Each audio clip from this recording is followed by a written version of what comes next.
beautiful life.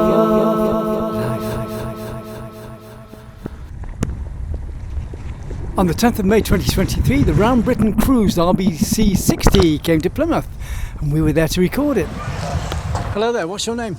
Tony. And what's the name of your boat? The boat is called Squiggles. Squiggles. There's a story behind that. My son, who paid for the boat, he and his wife run a chain of Thai restaurants called Giggling Squid. Right. And he wanted the boat to be called Giggling Squid. Nice one. But that's a very long name, and I didn't really want to make a stencil or carve that name. Yeah. So his children call the restaurants Squiggles. Yeah. And that's what I decided to call it. So that's where the name It sounds like a book I used to read. Squiggles Goes to Work. No, that's Biggles, sorry. No, Squiggles. Sorry. So how old is she? But I finished it 2.5 years ago. I built it myself from scratch. Crikey. I bought the plans from Dudley Dix, the designer. Yeah. And it took me 2.5 years to build it. Are you a boat builder by trade then? No, I'm a ship's captain by trade. Crumbs. What sort of ships do you sell? I was on tankers all my life. Right, okay. Up to about 60, 70,000 tonnes. Crumbs. But the best ones are the small ones. So you've been all over the world then? Yeah, pretty much. Pretty much all over the world. Yeah. I was on coastal tankers around UK when children were growing up. I was doing short trips, 5-6 week trips. But as soon as they left home, go to college, my wife said, I want to go back to sea with you, but I'm not going on those little coasters. Yeah. So I arranged to go to deep sea ships. Crumbs. My first offer was coastal trading, coastal tankers Yes. around the Caribbean. Crumbs. A different island every day, Wow, which was great look fun. at you. My wife loved it. Yeah. We learned to snorkel and she had a ball. Yeah. But all good things come to an So it's like the Richard Branson lifestyle, really. end. Well, not Nice quite.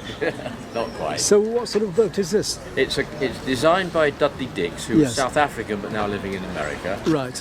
It's one of a series of boats. The smallest, which the guy I was talking to just now has built, is called a Cape Cutter. Right, okay. 19 foot long. This is the next one, the Cape Henry, Yeah. 21 foot long. The next one was the Cape May, which was 25 foot long, and he also did one I think at 32 feet. I don't know what he called that. Yeah. And that was just increasing the dimensions on the same design, but beyond that it doesn't work. Yeah. So Did you alter the designs for your own specifications? very slightly, and with Dudley Dix's approval, Yes. the spec copies in a way the Cornish shrimp and Cornish crabbers, where Right. an outboard engine in the cockpit well here. Yeah. That's what the spec called for. But my son didn't want a smelly outboard engine. He said, I've got an electric car, can't we have an electric motor? Yeah. So I looked into that. Environmentally friendly.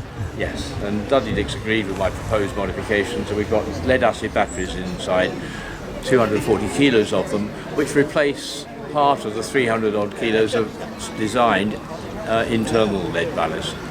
And that it works all right. Not very powerful.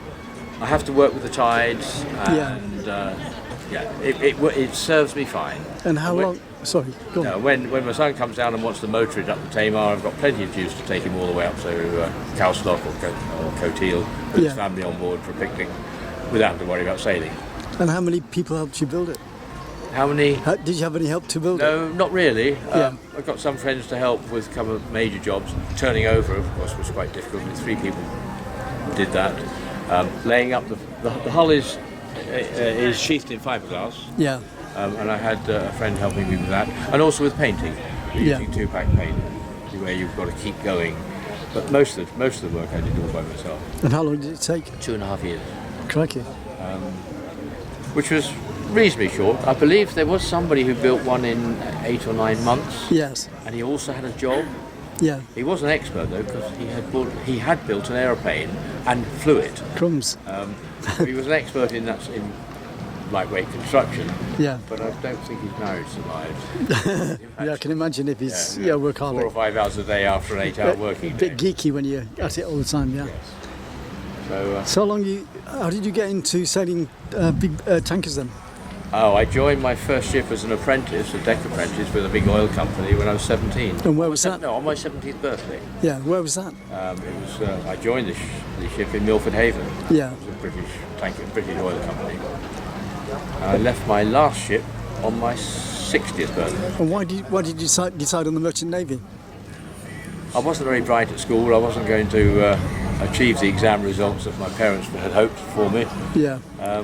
and my father worked for a Danish shipping company as a in the London office, not seagoing. And he'd been around ships all his life. He started off as a 16-year-old boy in the docks of London as an agent's runner, and worked for the same company, except for the war, throughout his 45 years. And we used to go to Denmark on their ferries, the old-fashioned ferries from Harwich, for our holidays. And I used to love it. And I'd spend ages on because he knew all the captains. I'd spend ages on the bridge, which passengers didn't normally do. Nice one. And they knew that I was interested in the sea. And they would have in the paper for deck cadets. Nice one. They asked if I would be interested.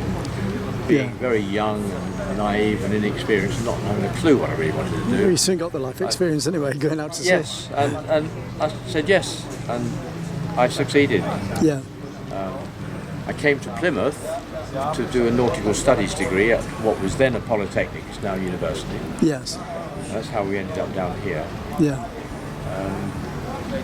But I went, basically I did, after that I did a couple of years surveying, ship surveying, but felt guilty going on board a ship and telling captains and chief engineers what they'd done wrong. When no, they don't like that. Surveyor, because obviously something got wrong. All I survey. I'd never had command.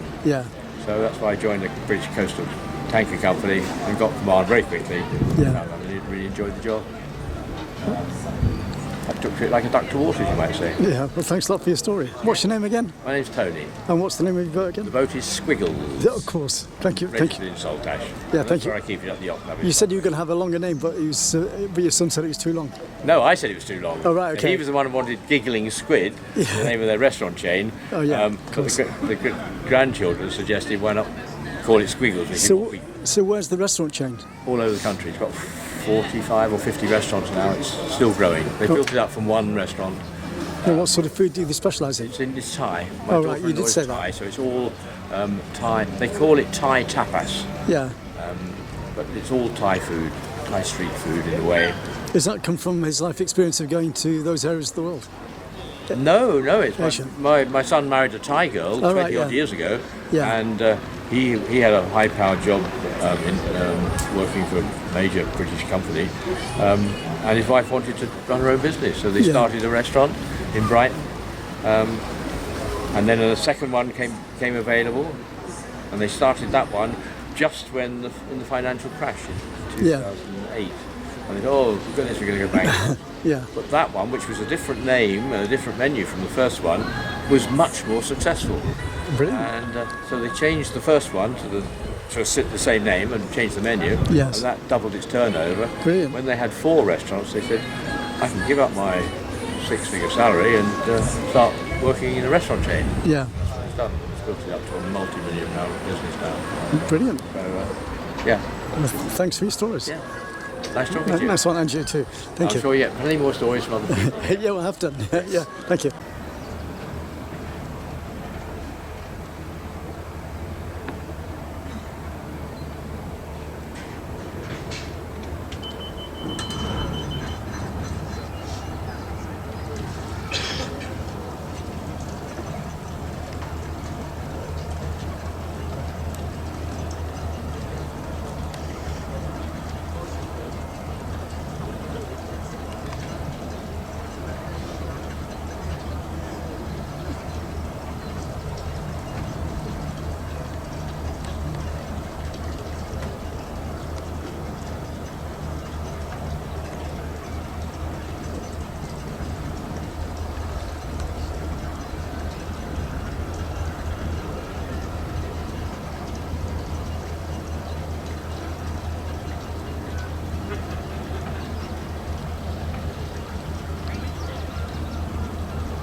Sailing, go up to Tor Point. Yeah, go on. Go to Tor Point. I'd like to sailing up Hawaii. Okay, Tor Point.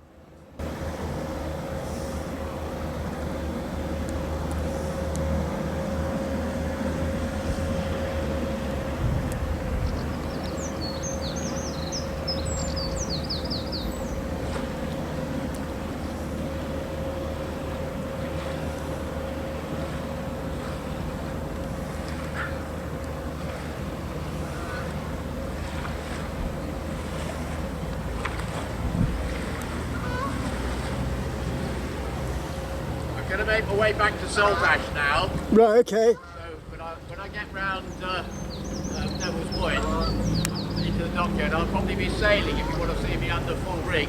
Okay, I'll head there. Take your time and I'll...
Special thanks to BBC Radio Cornwall, Plymouth Gin, Southern Harbour Holdings, Jonathan Brice, the Plymouth organiser, and everyone involved in the Round Britain Cruise RBC 60 2023. 30 years of culture and the arts as a free service on Love Summertime TV. Don't forget to friendly share my videos, subscribe to my channel and support me through PayPal at tcsphoto1@gmail.com. Thanks for watching the video. It's